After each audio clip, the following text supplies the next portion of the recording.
Albert Einstein once said, "Everybody's a genius. But if you judge a fish by its ability to climb a tree, it will live its whole life believing that it is stupid." Ladies and gentlemen of the jury, today on trial we have modern day schooling. Glad you could come. Not only does he make fish climb trees, but also makes them climb down and do a 10-mile run. Tell me, school, are you proud of the things you've done?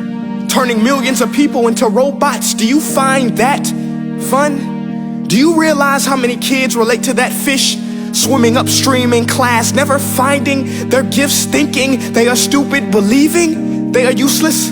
Well, the time has come, no more excuses. I call school to the stand and accuse him of killing creativity, individuality, and being intellectually abusive. He's an ancient institution that has outlived his usage. So, Your Honor, this concludes my opening statement, and if I may present the evidence of my case, I will prove it. Proceed. Exhibit A. Here's a modern day phone. Recognize it? Here's a phone from 150 years ago. Big difference, right? Stay with me. Here's a car from today, and here's a car from 150 years ago. Big difference, right? Well, get this. Here's a classroom of today, and here's a class we used 150 years ago. Now, ain't that a shame? In literally more than a century, nothing has changed. Yet you claim to prepare students for the future? But with evidence like that, I must ask, do you prepare students for the future or the past? I did a background check on you and let the record show that you were made to train people to work in factories, which explains why you put students in straight rows, nice and neat, tell them sit still, raise your hand if you want to speak, give them a short break to eat, and for 8 hours a day, tell them what to think. Oh, and make them compete to get an A letter which determines product quality, hence grade A of meat. I get it. Back then, times were different. We all have a past. I myself am no Gandhi. But today, we don't need to make robot zombies. The world has progressed. And now we need people who think creatively, innovatively, critically, independently, with the ability to connect. See, every scientist will tell you that no two brains are the same. And every parent with 2 or more children will confirm that claim. So please explain why you treat students like cookie cutter frames or snapback hats, giving them this one-size-fits-all crap. Watch your language. Sorry, Your Honor, but if a doctor prescribed the exact same medicine to all of his patients, the results will be tragic. So many people would get sick, yet when it comes to school, this is exactly what happens. This educational malpractice, where one teacher stands in front of 20 kids, each one having different strengths, different needs, different gifts, different dreams, and you teach the same thing the same way? That's horrific. Ladies and gentlemen, the defendant should not be acquitted. This may be one of the worst criminal offenses ever to be committed. And let's mention the way you treat your employees. Objection. Overruled. I want to hear this. It's a shame. I mean, teachers have the most important job on the planet, yet they're underpaid? No wonder so many students are short-changed. Let's be honest, teachers should earn just as much as doctors, because a doctor can do heart surgery and save the life of a kid, but a great teacher can reach the heart of that kid and allow him to truly live.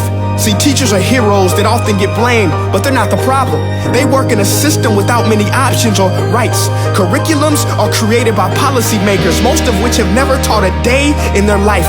Just obsessed with standardized tests. They think bubbling in a multiple choice question will determine success. That's outlandish.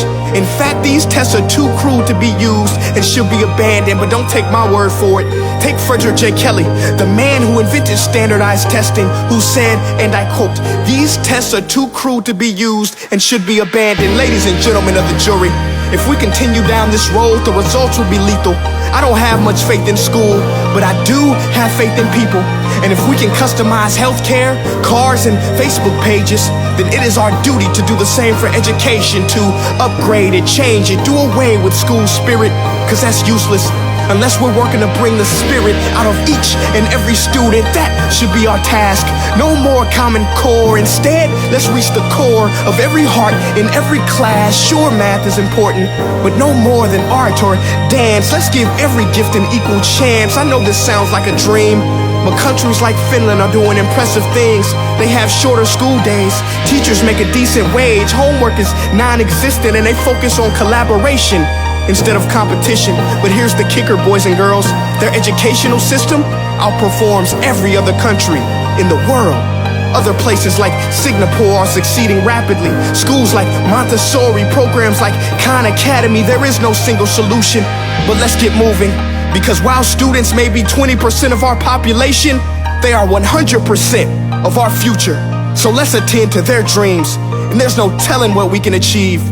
This is a world in which I believe, a world where fish are no longer forced to climb trees. I rest my case.